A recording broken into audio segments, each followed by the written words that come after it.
होद फाग्ला गिदिरफोर रावबो गैया नामाब्रा।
सोर सोर दंब्रा सानै गाहाम लाइक खालामा लाइक खालामदो सोर सोर दङ फाग्लाफोर।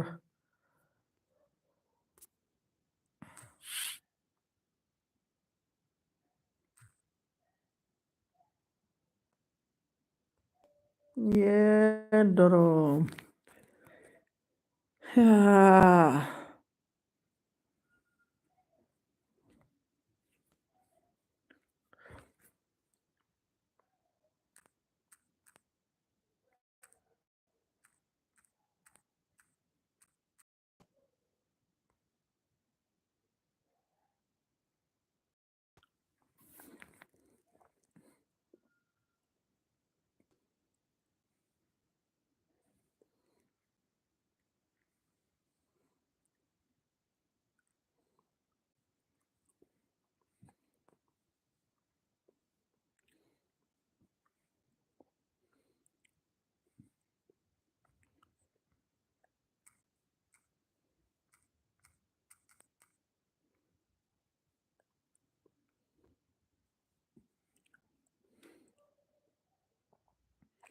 कौन है रे दोस्तों,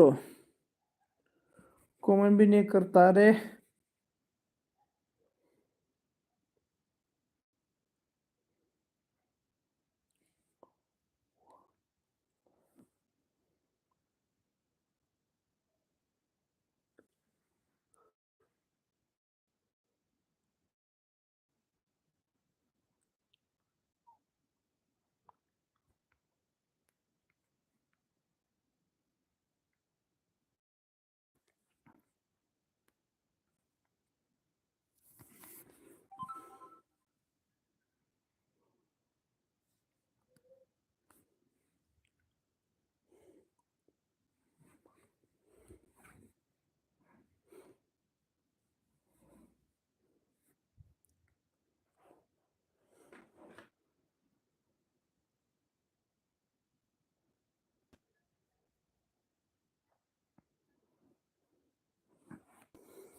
हेलो हेलो, कौन कौन लाइक डाल दिया है? बंदना लाइक डाल दिया है, थैंक यू सो मच। हमारे एलबी ऑन है। बंदना, आपका एलबी ऑन है तो मेरा एलबी मत मत आओ, क्योंकि एलबी ऑन करके दूसरा का एलबी में आएगा ना, तो चैनल मतलब डिलीट हो सकता है। और MR good night Bhai, like Don, thank you so much brother, like देने के लिए थैंक यू सो मच। और वंदना थैंक यू सो मच। आपका एलबी ऑन है ना, मुझे मालूम ही नहीं है, मेरा पास नोटिफिकेशन। ओके, मैं भी लाइक डन देता हूँ, और लाइक डन।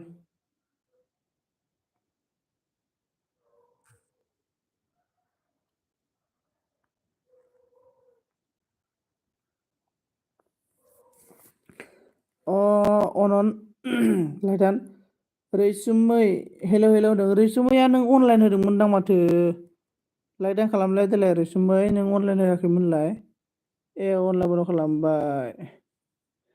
रैसुमै नोंथ' बयसो ने? दानि नोंखौ आं नोंनि एलबियाव थांदोंमोनथ'। नोंखौ माथो ब्रादार, माथो एलबि रैसुमै एलबि होआ नामा ना?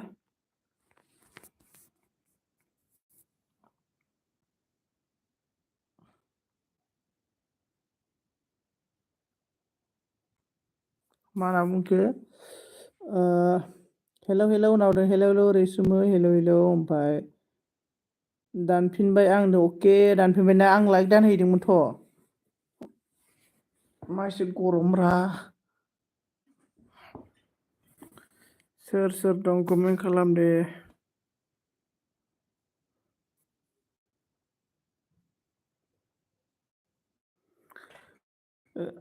हम लोग का आ गया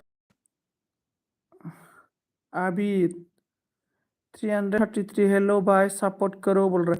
ब्रदर मैं आपको सावधान किया है, देखो ब्रदर, मैं आपको लाइव दिखा रहा हूँ, देखो ब्रदर, देखो, देख लेना ब्रदर, मैं आपको ऑलरेडी सब है, और आपका वीडियो भी मैं देखा है ब्रदर, देख लेना ब्रदर। एट द रेट आबिया 333 ब्रदर, देखो आपका ऑलरेडी सावधान है, और आपका वीडियो में रनिंग भी किया है। और रैसुमै ने क्या बोला? मा जोंना ओंख्रिया दालिसोमोन, ओमफ्राय खान्थाल फिथाइजों अमा बेदरजों भाजामोन आरोना। प्लिज सब कर दो। एट आबिया 333, मैं आपको ऑलरेडी सब है, मैं आपको ऑलरेडी बताया है, देखो आप, और आपको मैं दिखा रहा हूँ, देखो ऑलरेडी आपसे सब है, आपका 101 है आपका सब, ऑलरेडी मैं आपके साथ सब है ब्रदर।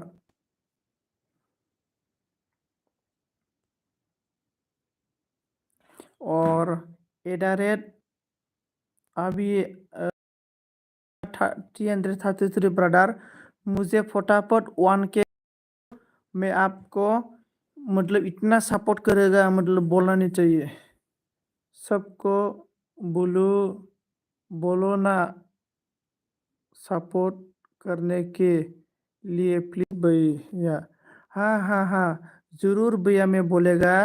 देखो अभी आ गया हम लोग का कवि कविता कविता, देखो एट अभिया 333 के साथ ज्वाइनिंग हो जा। और मिस्टार बसुमतारी एमआर दसे सम थानो र'नो। अके अके ब्रादार, अके, सपोर्ट खालामदो ब्रादार, सपोर्ट। हाय हाय हाय, कौन है प्लीज कमेंट करो, कमेंट। मैं इतना टाइम नहीं देगा, थोड़ा आधा घंटा एलबी होगा ना, आधा घंटा, ओनली आधा घंटा एलबी देगा। पूरा तो फटाफट फास्ट फास्ट कमेंट करो दोस्तों, comment comment comment comment comment comment. सोर सोर दङ कमेंट खालामदो आसोलफोर, कमेंट खालामदो दे दोस्तों, कमेंट करो। एम आर बसुमतारी खुलुमबाय खुलुमबाय। एम आर बसुमतारी जों अलरेडि साब दंखायो नै। M R B T Y नोंजों आङो अलरेडि साब दंखायो।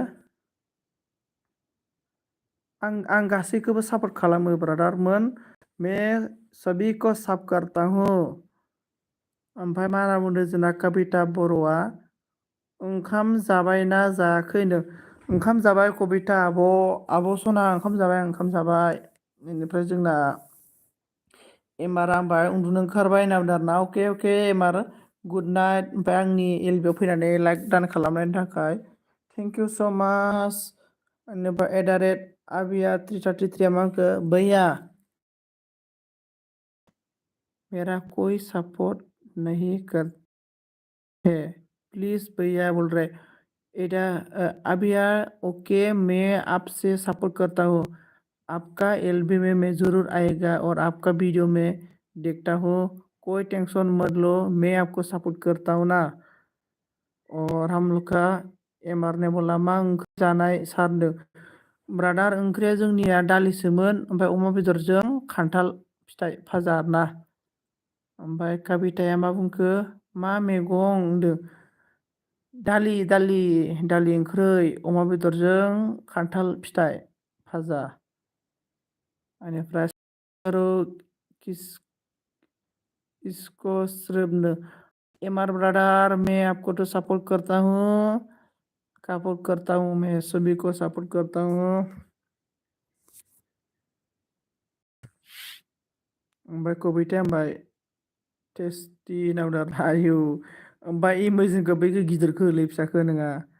हम लोग का @ प्लीज भैया सबको बोलना सपोर्ट करने के लिए। हाँ हाँ जरूर भैया मैं बोलेगा सभी को मैं बोलता हूँ और सभी को मैं बोलेगा। और आपको मैं 100% सपोर्ट करेगा भैया। मैं सभी को 100 में 100 सपोर्ट करता हूँ और करके भी आ रहा हूँ।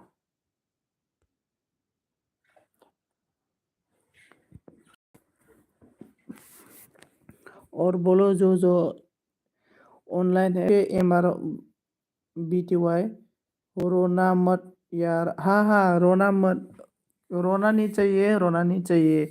हाँ, एक दिन जरूर मतलब देखो मैं हिंदी में एक कहावत है।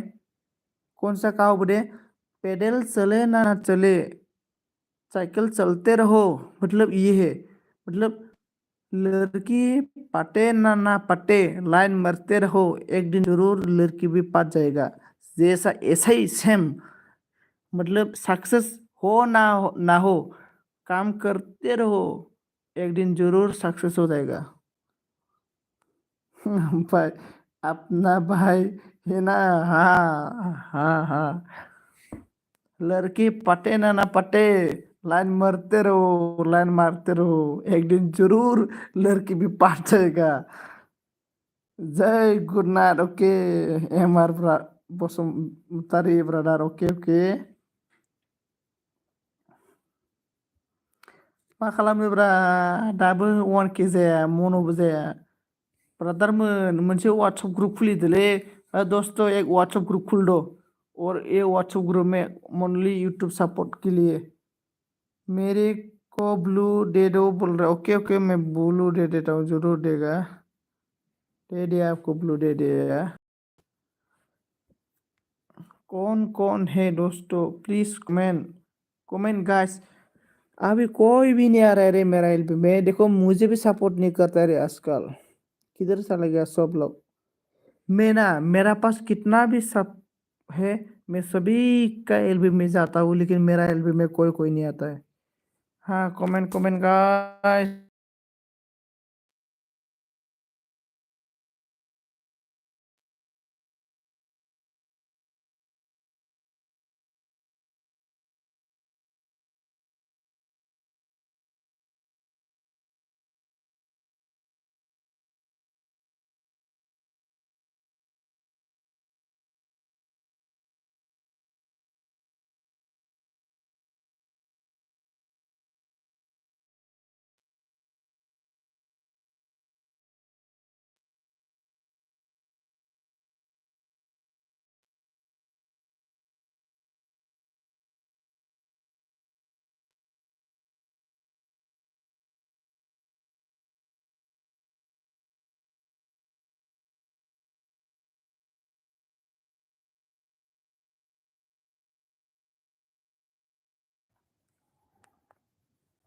और क्या बोला है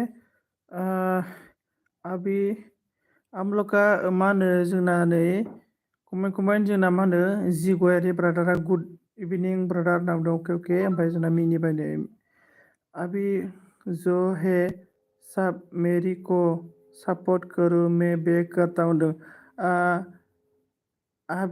आबिया जों लोगो जा 333 जों दोस्त बेनिफ्राय अके मैं करता हूँ अके होनना बुंदों ओके फ्रेंड जाओ कर दिया बे 5 कंप्लीट ओके ओके दोस्तों फ्रेंड जाओ नॉर्थ ईस्ट देखो नॉर्थ ईस्ट असम कौन सा स्टेट कौन असम असम में उड़ीसा अभी 333 आप उड़ीसा है मेरा उड़ीसा में एक फ्रेंड है इसका नाम है क्या नाम था इसका अभी मेरा उड़ीसा एक फ्रेंड है उड़ीसा का मेरा एक फ्रेंड है देखो मैं इसका मेरा करता हूँ इसका फ्रेंड क्या है मेरा भी बिगनेस बिगनेस देखो बिगनेस ये मेरा फ्रेंड है ये बिगनेस है बिगनेस देखो मेरा उड़ीसा का एक फ्रेंड है दोस्तों मेरा उड़ीसा का एक love you Orissa okay Orissa मेरी घर की सामने है आपका फ्रेंड ओह उड़ीसा उड़ीसा का मेरा एक फ्रेंड है इसका नाम है क्या नाम था इसका बिगनेस है बिगनेस बेंगलोर में हम बिगनेस में मतलब मैं पुराना था बिगनेस को मैं पिज्ज़ा में ना पिज्ज़ा में मैं बिगनेस को पूरा पिज्ज़ा का बारे में सिखाया था जब मैं बेंगलोर में मैं पिज्ज़ा में काम कर है हिला रहा है वो कौन सा बात कर रहे थे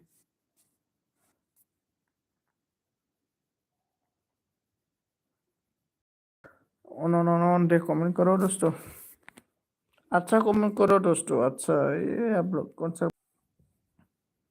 कितना बात है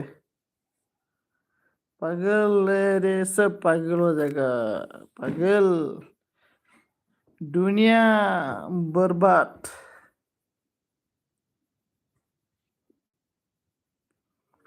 इतना हंसता है हम लोग का बसुमतारी ब्रदर ने बड़ा मिनी ब्रा आप लोग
मा फैबाय विलियाम ब्लग फैबाय लाइक दान होदों थेंक इउ स' माच ब्रादार विलियाम सापर्ट कर' होदों विलियाम नैलै जोंना आबिया 333 लोगो जानांगौनो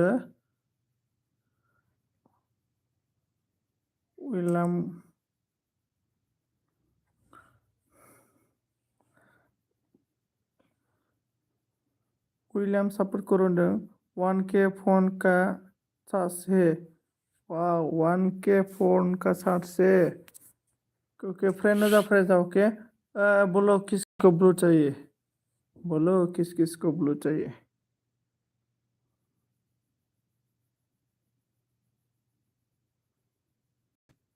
भैया ब्लू दे दो। ओके ओके ओके ब्लू देता हूँ।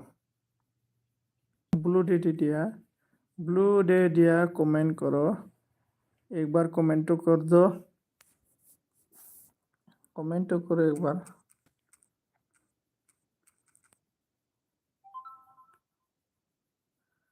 विलियाम सपोर्ट करो नों विलियाम ब्रादार नै जोंना आबिया 333 जों लोगो जानांगौनो। मेरे को मत डालना ब्लू। ओके ब्लू मत डालना। ठीक है ठीक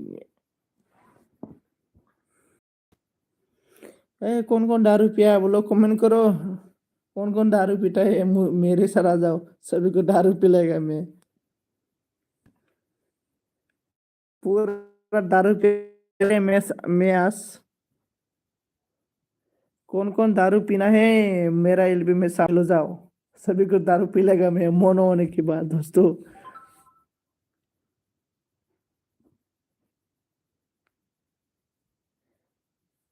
खंबा खंबा दारू दारू।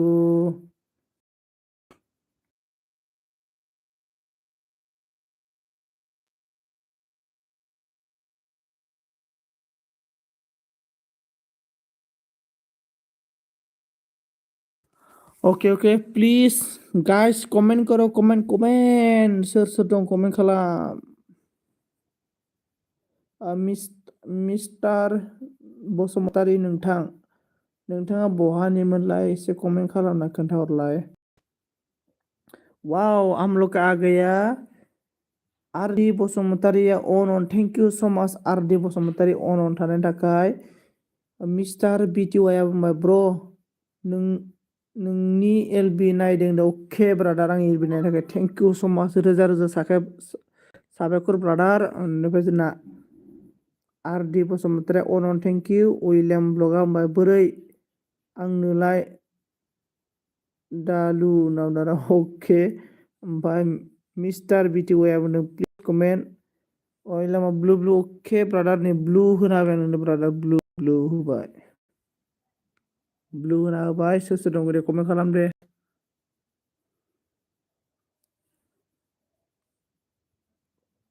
एमबी खत्म। मिस्टर बीटीवाई इतना जल्दी एमबी खत्म हो गया। वाह सो क्यों इतना जल्दी एमबी खत्म कर दिया रे ब्रदर।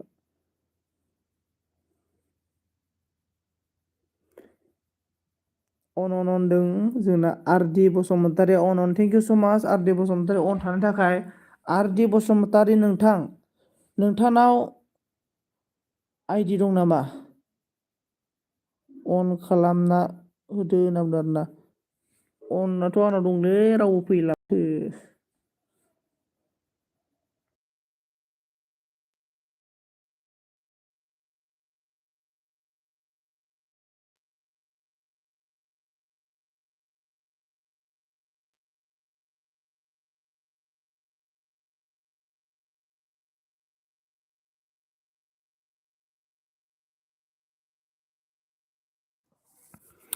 आरडी ब्रो महानी नों नाम आरडी ब्रो नों महानी दिनै हम लोग का आबिया 333 ने बोला हाय और आरडी ने बोला मोननै दं दो।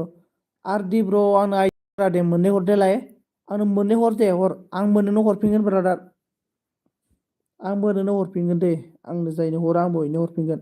नों आंनो हरनानैल' कमेन्ट खालाम आंबो नोंनो हरफिनगोन।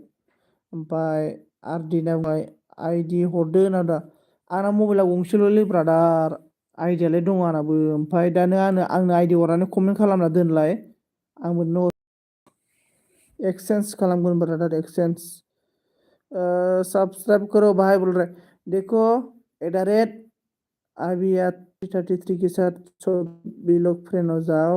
और एबार ने क्या बोला RD bro where are you from नावदों আমি तुम्हें ভালোবাসি। वाव थेंक इउ स माच भालोबासि। आरडी ब्राया होनदों आंनाबो गंसेल' होनदोंलै ओंलै ब्रादार। ओमफ्राय जोंना नै कबिताया कबिता आब' मा ओंख्रि जानाय मा ओंख्रि जानाय कविता अब मा ओंख्रि जानो हाय मिनि नोंसो कविता अब नायनो र' कवितानिखो साला कविताया आं लाबोनोसै कबितालाय गथ' दंखायो नामाब्रा आंनि कबिताखौ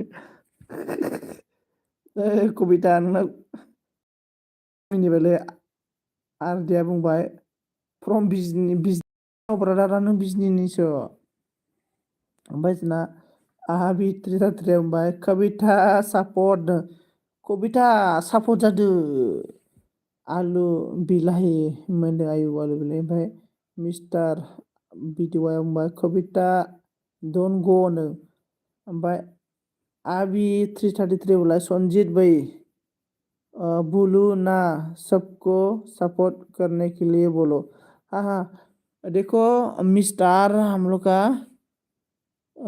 आई एम फ्रॉम लो लोडोपुर हाँ दोस्तों सभी एक साथ फ्रेंड हो जाओ देखो एजारेट आबिया 333 के साथ फ्रेंड हो जाओ फ्रेंड हो जाओ फ्रेंड हो जाओ कविता सपोर्ट करो मैं करूँगा कविता कविता मिस्टर हाय बोल रहे मिस्टर से कविता एजारेट आबिया 333 के साथ फ्रेंड हो जाओ ना बीटी वाया ऑन वाइट नब ओके दे किस किस को ब्लू चाहिए बोलो मैं ब्लू देगा किस किस को ब्लू चाहिए बोलो मैं ब्लू देगा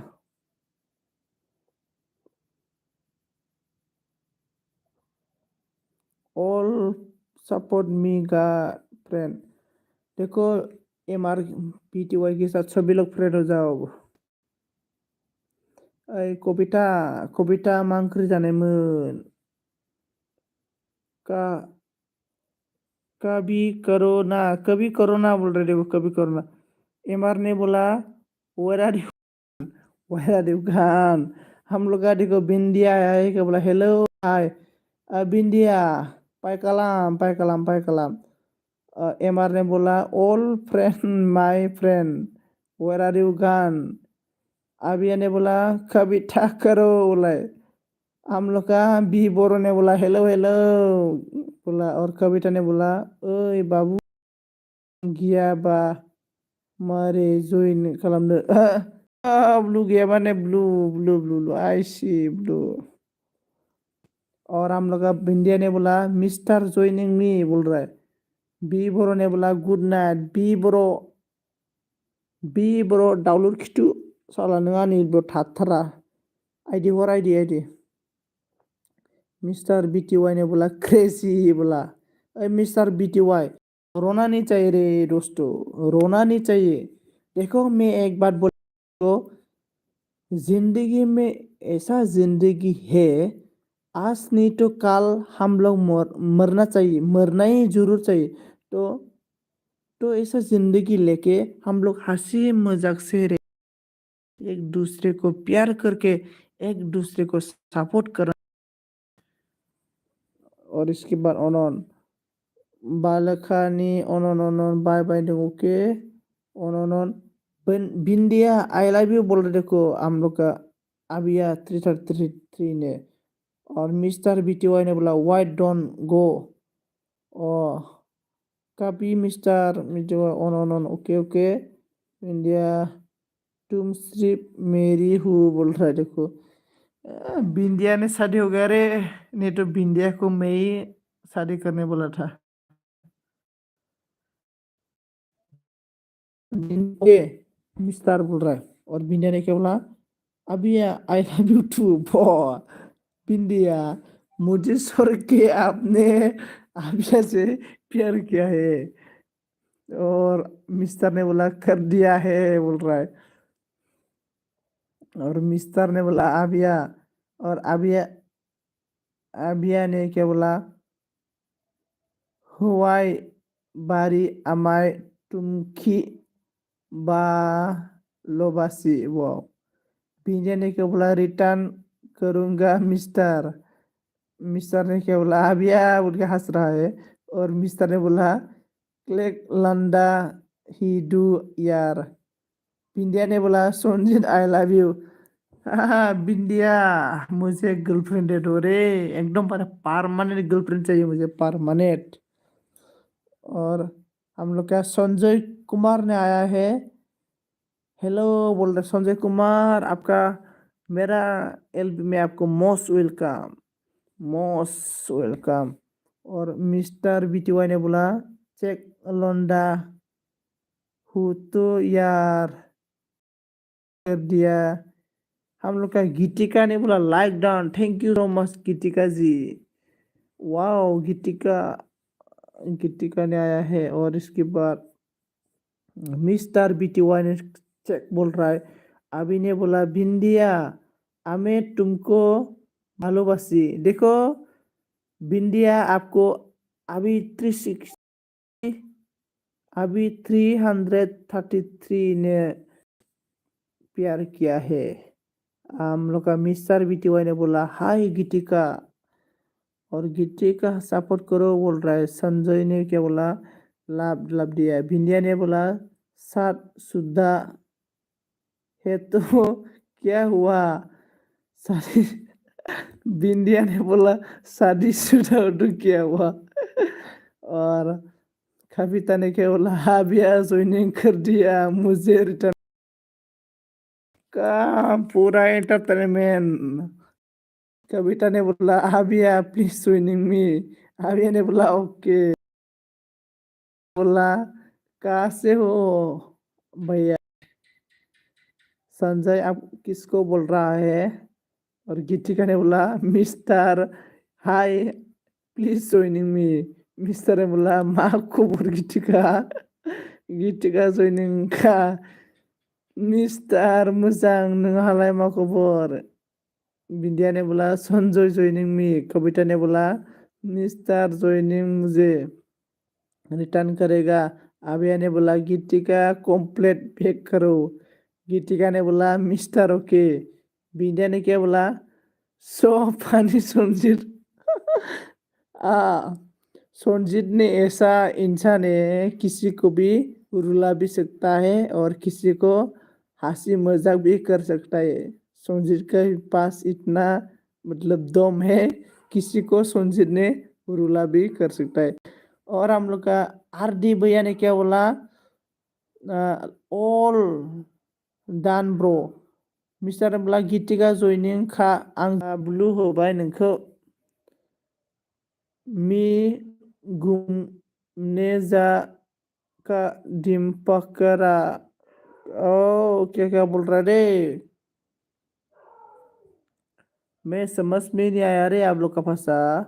और हम लोग का आरडी ने बसुमतारी बोला 873 या रंगना।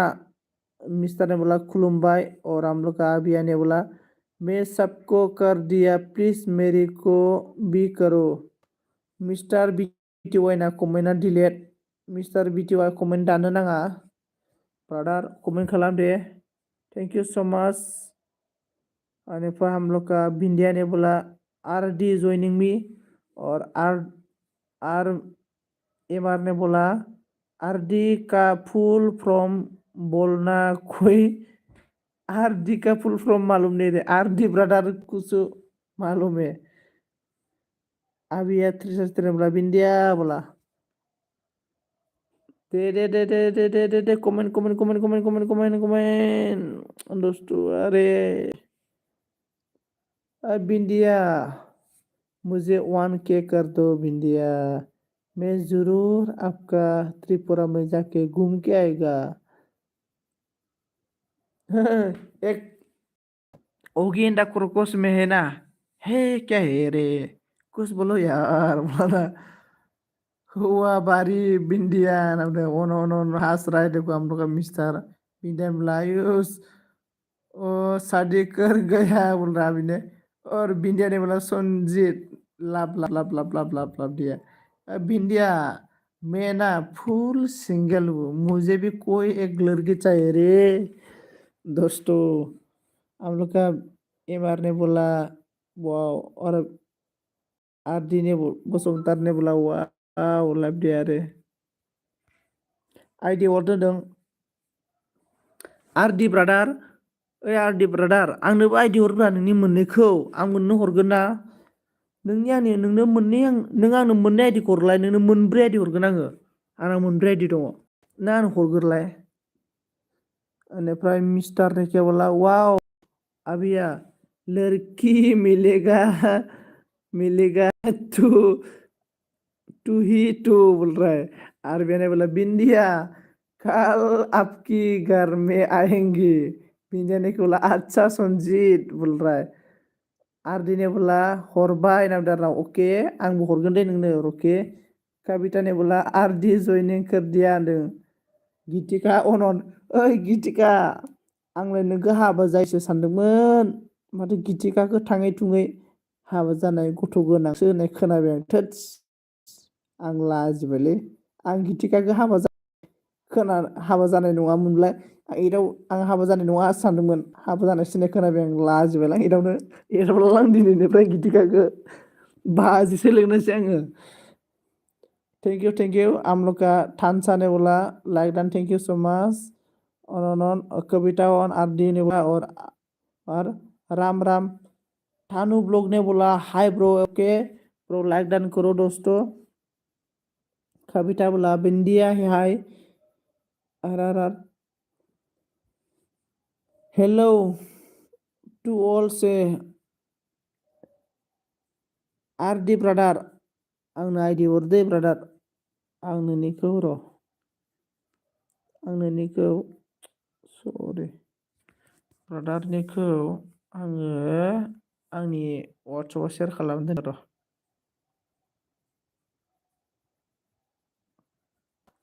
थारुन फाग्लाया बबाव थांखो थारुन फाग्ला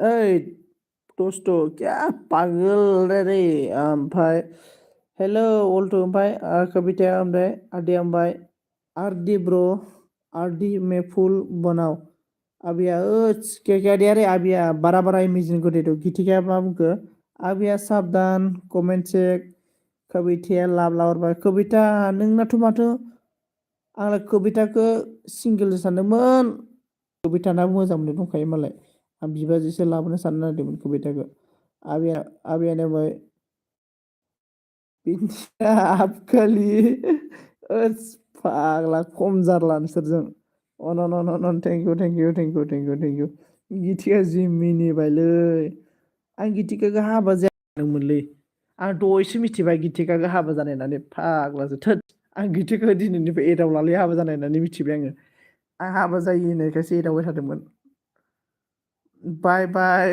बलो खाफै ओइ कविता मा बाय बाय मिस्टार बिटिवाइना हास्राय गिथिकाया मा बुंबाय सनजित दासो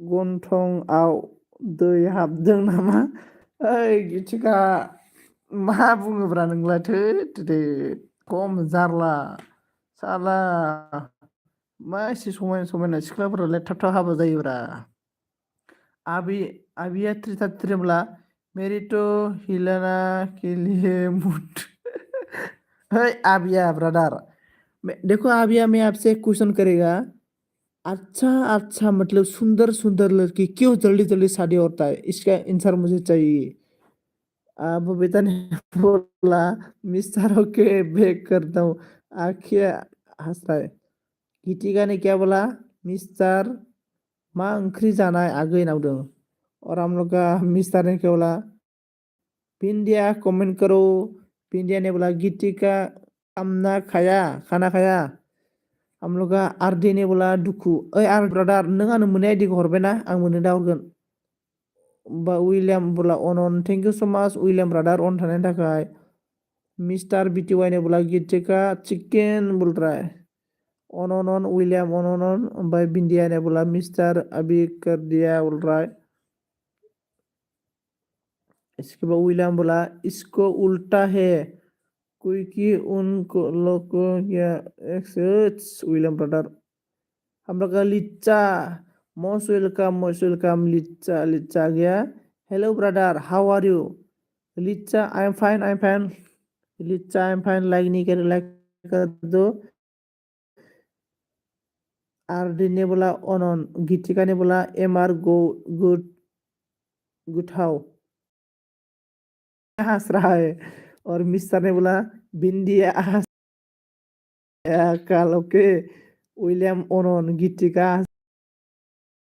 तुलु विलियम अनन thank you so much Geetika ने रोरा संजीत मिस्टर बीटीवाई ने बोला सामफ्रामबो गीतिका आयु अनन अनन अनन अनन बिंदिया ने बोला मेरा कमेंट चेक करो हाँ बिंदिया का कमेंट चेक करो दोस्तों गितिकाया बुंबाय सनजित ना लाब लाब इमेजिन दों आंलाय सानदोंमोन गितिका हाबा जायै साला गितिकाया थाङै थुङै गथ'आनो दंलायलाय थोदस लाजिबालां गितिका आं गितिकाखौ सिंगेल होननानैसो एदावोमोनलै दा गितिकानो गथ'आनो दङ आं बोरै एदावबावनो आं दिनैनिफ्राय गितिकाखौ एदावलालै ओमफ्राय हम लोग का आर दिने अननन बिंदिया ने मिस्टर कमेंट चेक कर दो hey R D brother R M brother नोंनो दा आइडिया हरगोन आं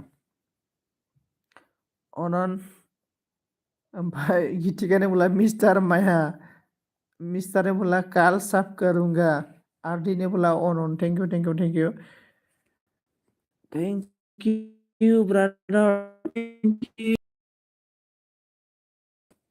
कमेंट करो कमेंट बेदर अनन बिंदिया बिंदिया बिंदिया आपका एलबी कितना टाइम पे है गीतिका आप मा ओंख्रि जानाय खोन्थाहरदो दे मिस्टर बीटीवाई आप क्या सब्जी खाया था बोलो आर डी ब्रदर क्या सब्जी खाया था बोलो विलियम ब्रदर क्या सब्जी खाया था बोलो मिस्टर बीटीवाई ने बोला सॉरी नेट नहीं है बिंदिया ओके ओके ओके विलियमा बिंदिया होनना बुंदों फिसा फिसा इमेज हरजोब्बायलै फाग्लाफोरा बिंदिया ने बोला क्यों मिस्टर कमेंट करो दोस्तों कमेंट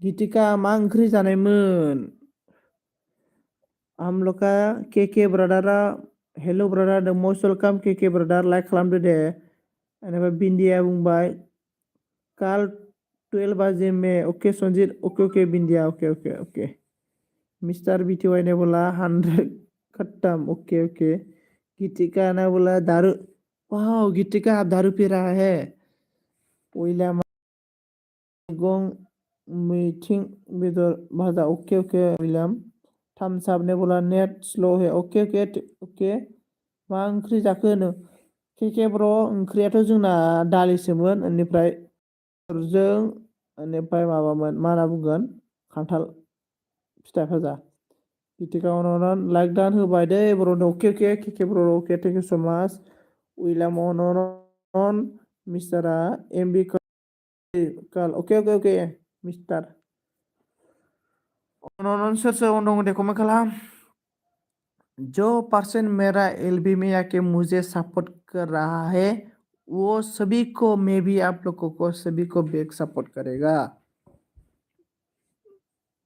बिंदिया ने बोला माय ओल्ड फ्रेंड कल 12 जोता आएगा हाँ हाँ अब दोस्तों बिंदिया का 12 बजे का एलबी में सभी आ जाओ ओके थैंक यू अनद्रायनायखौलाय थेंक यू ओमफ्राय आइडि गैला नामा ब्र के ब्र नों आंना आइडिखौनो बानायनो टाइम मोनाखैलै आइडि गैला ओमफ्राय आङो मैया आइडि बानायनो नागिरदोंमोन आंना आइडियानो जाला माथो ब्रादार के ब्रादार आंना आइडियानो बानाय जाला माथो गोदान आइडिया माबा मबाइल नाम्बार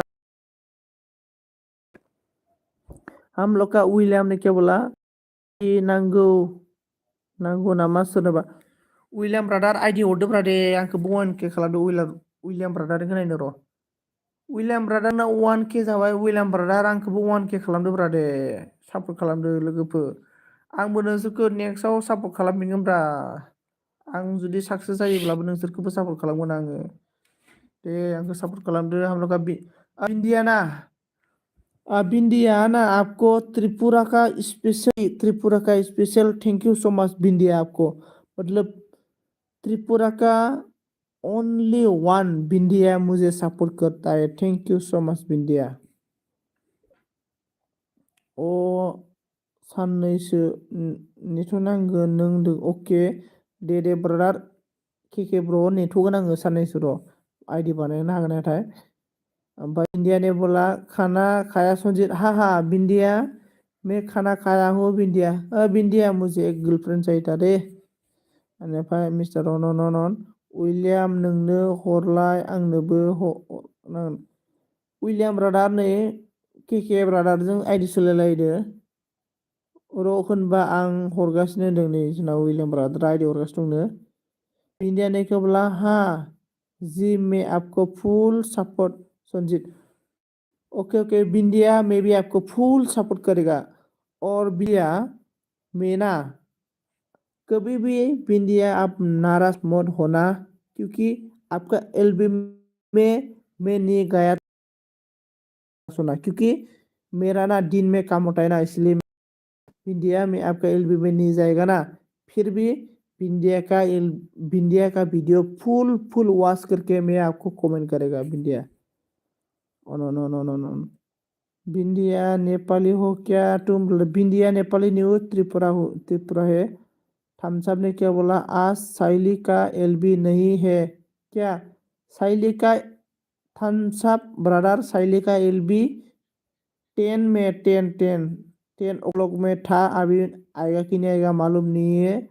ओ नो नो नो नो नो बिंदिया नेपाली हो क्या बिंदिया नेपाली न्यू बिंदिया त्रिपुरा हो उन्होंने बिंदिया बोला ओके संजीत और उन्होंने मिस्टर बीटीवाई ने बोला डेली संजीत अब मिस्टर बीटीवाई मैं कौन सा टाइम में एलबी देना है आप बताओ आपका हिसाब से मेरा एलबी चलेगा मिस्टर बीटीवाई बोलो उइलियाम दे हर आइडि आंनोबो नावदों ओके ओके उइलियामा हरगोन के ब्रादार के ब्र मा ओंख्रि जानायमोन ब्र खोन्थाहरदो दे।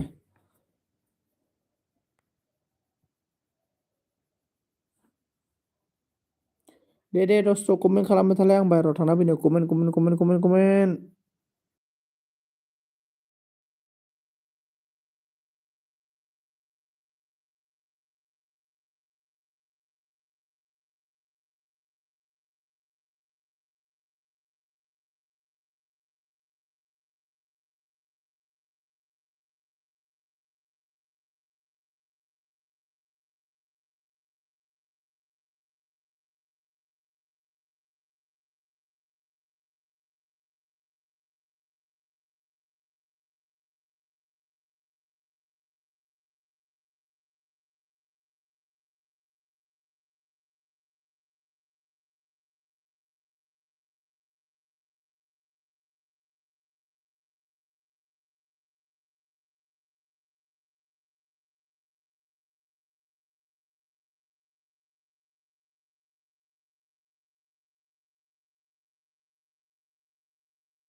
थैंक यू सो मच अनन थानायनि थाखाय अनन हम लोग का ओके उइलियाम हर होनदों ओमफ्राय जेनेबा विलियाम दे हरे नों मैथा नामोन ओके ओके उइलियामा बुंबाय के ब्र खालाम ना दोन ओके इंडिया ने अनन थैंक यू हम लोग का लिच्चा ने क्या बोला where are you from brother Lichiya मैं आसाम से हूँ Assam I am from Assam India और अनन भाई मिस्टर ने बोला डेली Sanjeet okay okay okay mister BTY okay okay कितना टाइम बोलो टाइम कितना टाइम में एलबी देना है बोलो ओ नो नो नो थैंक यू आके के प्रोग्राम भाई लिचा ज्वाइनिंग मी बोल रहा है ओ नो नो देखो किस किस को ब्लू चाहिए मैं दे देगा बाय संजीत भैया okay mister BTY okay okay okay oh no नो नो नो नो नो नो नो नो नो उइलियाम आइडिसो होनदों ब्लू हरलाय ब्र होनदों ओके ओके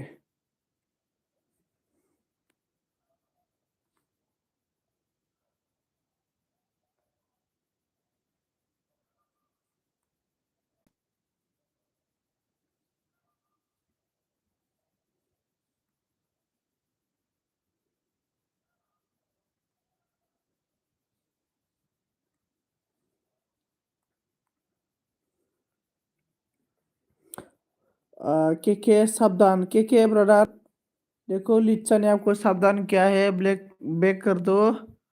और इसके बाद ओके लिच्चा बैक कर रहा हूँ बोल रहा है। और दोस्तों आप सभी ने मुझे बोल दो आप लोग का कितना टाइम है, आप लोग का टाइम की हिसाब से मैं एलबी करेगा।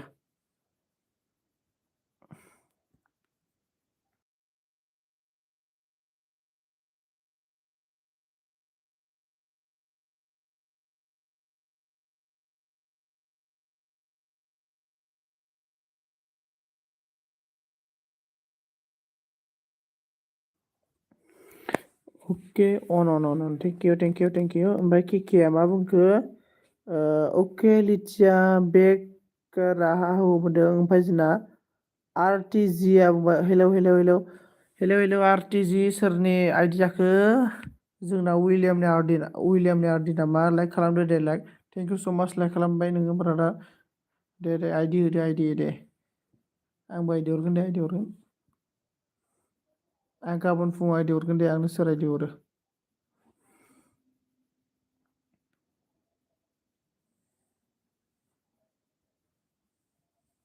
आं उइलियामनो अके उइलियाम ब्रादार, नोंखौ मिथिखाबाय उइलियाम ब्रादार। दे आइडि हरदो दे, आइडि सोलायलायनांगौ। ओमफ्राय जोंना नै जुमुना आब' फैबाय। हाय नो जुमुना आब', आं दिनै नैलै WT नि थाखायनो आं दिनै एलबि होबावबाय मोनायावबो। आब' जुमुना आब' मा खबर, मा खालामदों, मा ओंख्रि जानायमोन खोन्थाहरदो दे। ओमफ्राय जोंना लिच्चा साबधान, लिच्चा जायगाया साबधान देखो। आर ब्रदर ने लिच्चा को सावधान किया। और हम लोग का विलियम ओनोनन आरटीजी ओनोनन भाई लिच्चा ने बोला thank you so much K brother बोल रहा है। लिच्चा पाइकालाम लिच्चा आईनी पहला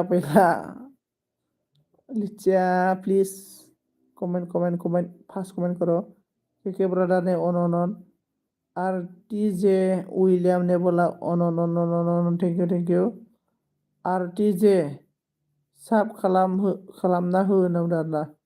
विलियाम ब्रादार नै जोंना के ब्रादारखौ साब खालाम, आंखौबो साब खालाम दे।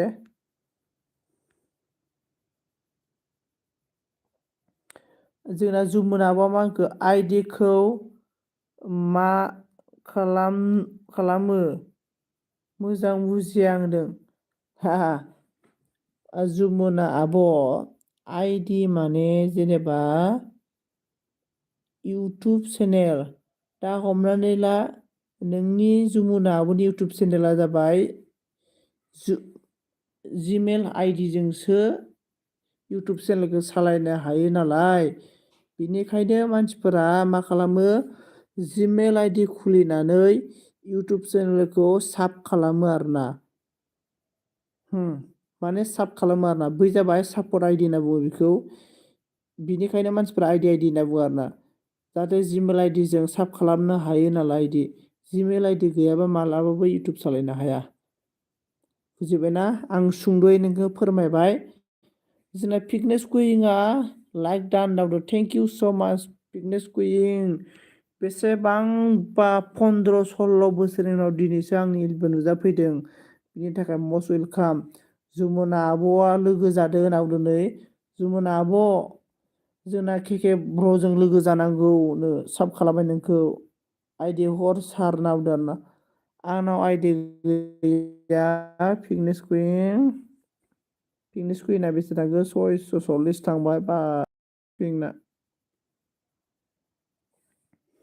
अन बेनिफ्राय जुमुना आब' लोगो जानो होदों जोंना। बेनिफ्राय अन फिटनेस कुइंआ होदों 50-16 बाजाव ओंखाम जाबाय। ओंखामखौ जाबाय दालि ओंख्रै बेनिफ्राय अमा बेदरजों माबा मा होनना बुंगोन इखो, मा नाम मोनथायो, खान्थाल अमा बेदरजों दालि ओंख्रि अमा बेदरजों खान्थाल भाजा। बेनिफ्राय अन जोंना आमलका लिचानि केवला ब्रदार I don't understand your language. Where are you from, brother?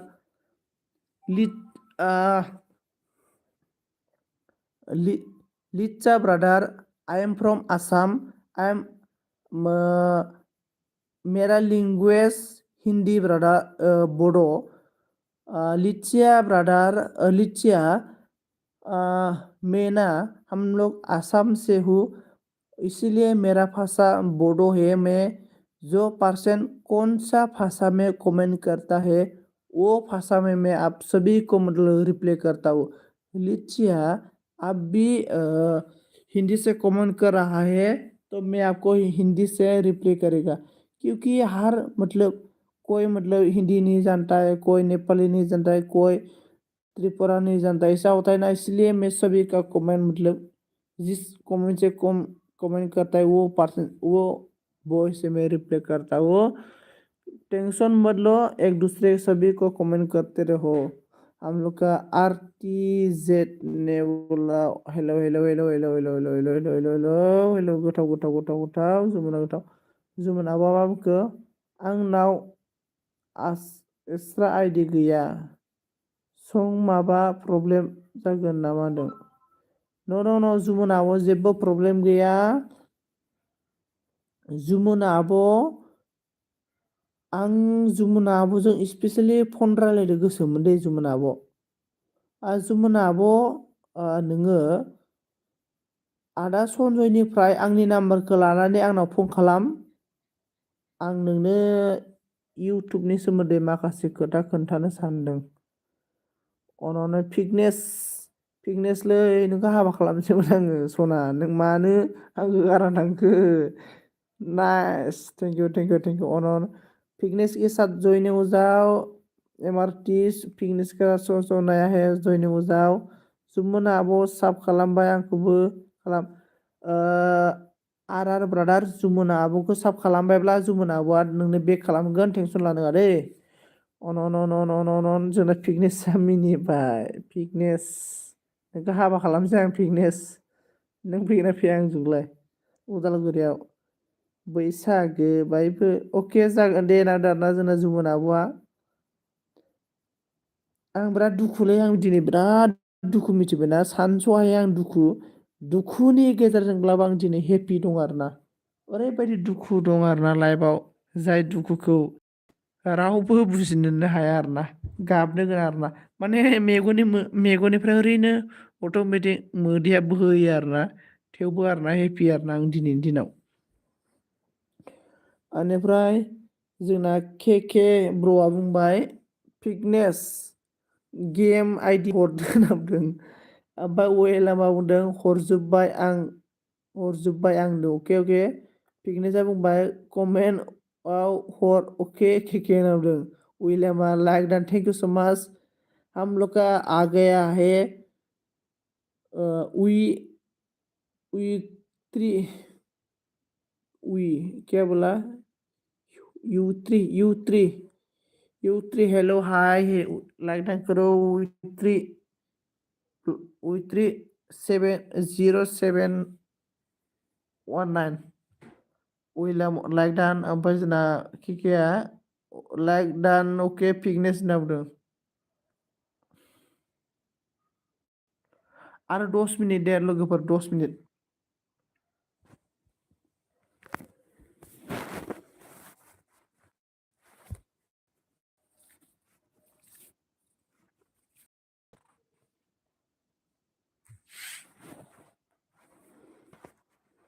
लोगोफोर आं LB दोननो सानबायमोन नोंथांमोना मा बुङो विलियाम आंनो आइडि हरासै ब्र'नाव दाना विलियाम ब्रादार केकेनो आइडि हरदो आं उन्दुनोसै दै आं होनदों अके विलियाम ब्रादार अके thank you so' much William brother thank you so' माच आंनि एलबिआव फैनानै आं सापर्ट खालामनायनि थाखाय थेंक इउ रोजा रोजा साबायखर आरोना जुमुनाबा मा बुंखो आं बयजोंबो लोगो जाखायो खालि आंखौ साब खालामना कमेन्ट हरना दोनदों अके जोंना जुमुना आब'आ बयजोंबो लोगो जायो जुमुना आब'आ जोबोद मोजां मानसि आरोना लोगोफोर जुमुना आब'खौ भिडिअखौ रानिं खालामनानै साब खालामनानैल' खालामना दोन जुमुना आब'आ बेक खालामगोन आं उन्दुनो ओंखारबाय मेगना जाला आं दिनै बिराद जुमाय फेबायलै लोगोफोर दुखुजोंनो आरोना।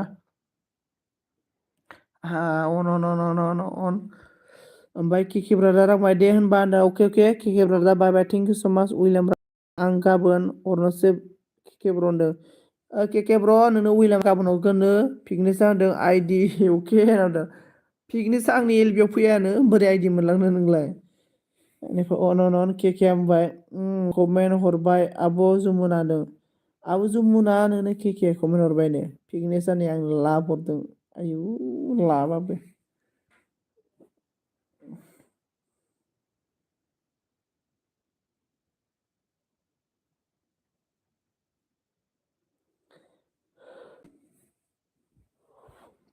ओमफ्राय पि पि नांदों आरोना देलाय देलाय कमेन्ट खालामलाय थाब थाबनो आं एलबि दोननोसै आरो 10 मिनिटबाव पिकनिक कुइं मा ओंख्रि जानायमोन सना मा ओंख्रि जानायमोन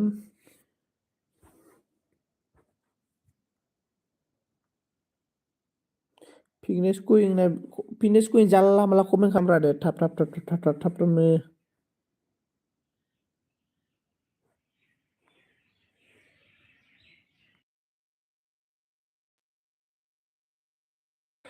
आलुजों दाउजों गोथावानो गोथाव बा मानसि गोथाव गोथाव जायो पिकनिक कुइंआ माबायदि जालांगासिनो ओंखायनोथ' ओइ पिकनिक कुइंआ नोगोलफोर सासे नायना हरलाय आं दार्जिलिंआव बेरायहैनोसैलै हाबाय दार्जिलिंआव गोदोरायनोसै आङो रावबो आंखौ नायसनथारला आमलका लिचिया ने बोला ओके ब्र I am from Tripura my language is Kokborok came speaking Hindi well okay Licha Licha I am full support I am Hindi language बोल रहा हूँ और फिटनेसा मिनिबाय अके नो फिटनेस कन्थं हंले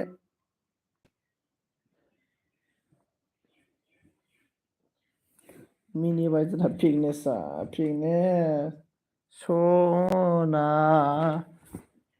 नों गैयाबोला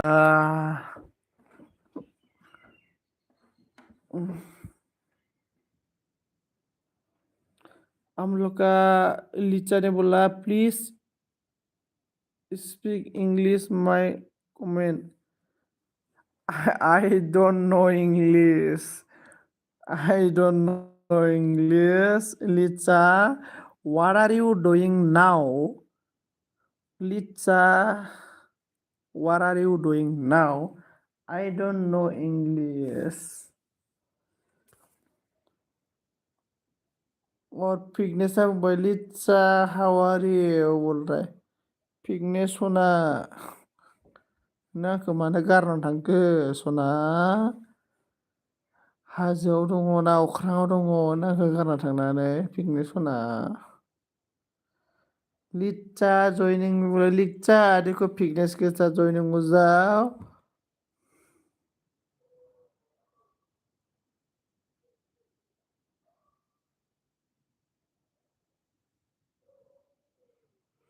हम लोग का फिटनेस ने आस्रा ओइ फिटनेस सना नानि बिमा नानिया मा खालामदों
फिकनेसा जि मिनिबाय उन्दुबाय।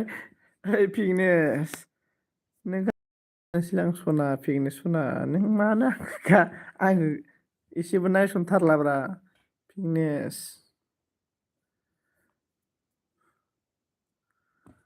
फिकनेस जानालाय मा एसे समायना फाग्लिया। समायना गुफुर गावदां थारलै।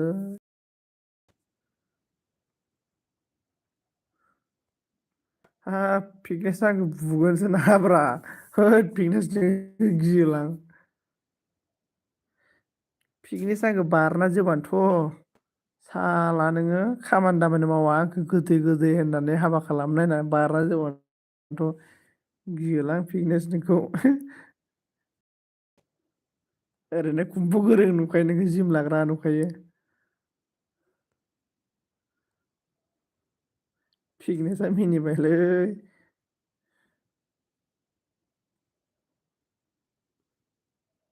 मालाय नै एकदम बडि गोरा नुखायो। आंखौ एकदमबारे सेख्रेबना लाबानोथ' गियोलां फिकनेसखौ।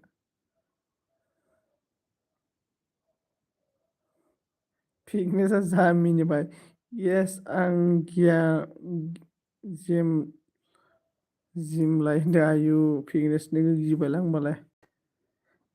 देलै फिकनेस सना गार्लफ्रेइन्ड नांगौमोन आंनो बेसेबां सिंगोल थाबावनो फिकनेसा मोजां मोननाय दंखायो। फिकनेसा बहानिमोनलाय नोङो? नै जोंना दासो आबै सनाया हेलौ होनफैदों। आबै सना नों दासो फैबाय आरो आबै सनायालाय आफा ना आफि जाखो र' नायनो आङो। आफि क'क्राझारनि फिकनेस सनायाथ' आफाना आफि जाखो हमनो हाला नै। फिकनेस सनाया आफि जाबाय नाथाय मोजां मोननाय दंखायो नै आगारखायो आयु। माबोरै लाइन मारिनोब्रा मोजां मोननाय दंखायो नालाय। येस क'क्राझारनो अके अके पिकनेसा क'क्राझारनि। ओइ फिकनेस सना आंखौ बावखुंग्रियाव लिंहरगासिनोलै लोगोफ्रा नोंखौ लोगो हमगौमोन आङो। लाजियो आं केमेरा गैयिखायनो लोगो हमनो। क'क्राझारनि अनन्त आबै सना प्लिज जयनिं खालामदो आरोना आबै सना। दे जोंना नै पिकनिक कुइजों लोगो जादो।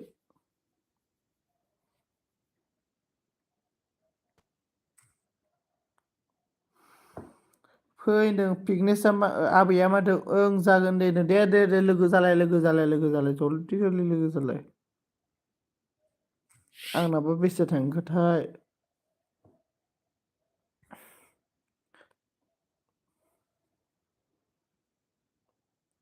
दामां जुमाय फेबायलां दिनै टेनसनजोंनो। जुमायखौनो खाबसेबो लोङाखै थेवबो जुमाय फेबाय आरोना दुखुजोंनो।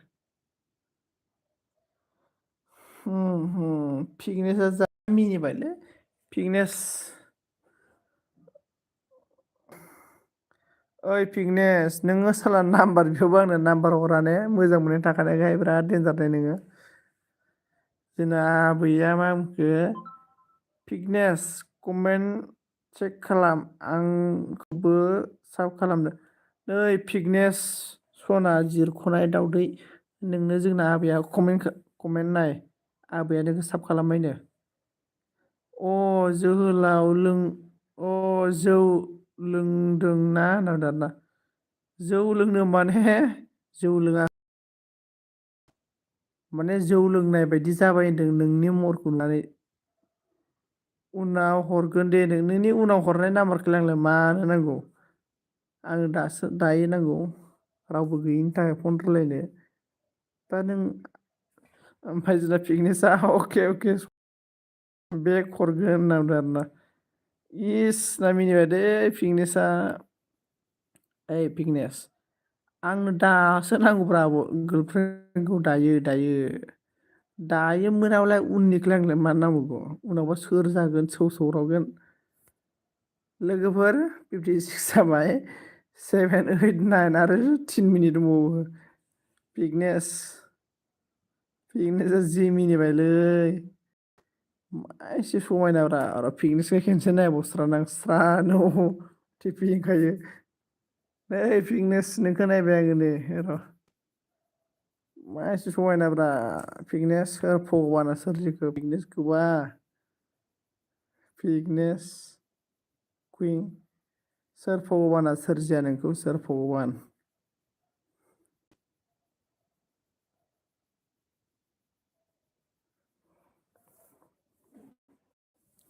इस माजार नांगौले मजार नांगौले ना मा होनखो? 56 7 8 9 2 मिनिट फिटनेस दे कमेन्ट खालामलाय देलाय स्पिड कमेन्ट खालामदे आरो 2 मिनिटल'सै आयदै नजर ना लागे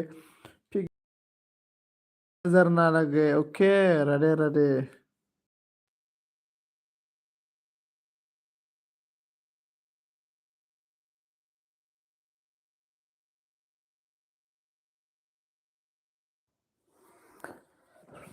फिटनेस क्वीन सना नोंखौनो मोजां मोनबाय आं खोनाय थफायाव बिबार थुलायनाय आं एलबि दोननोसै लोगोफोर एलबि दोननोसै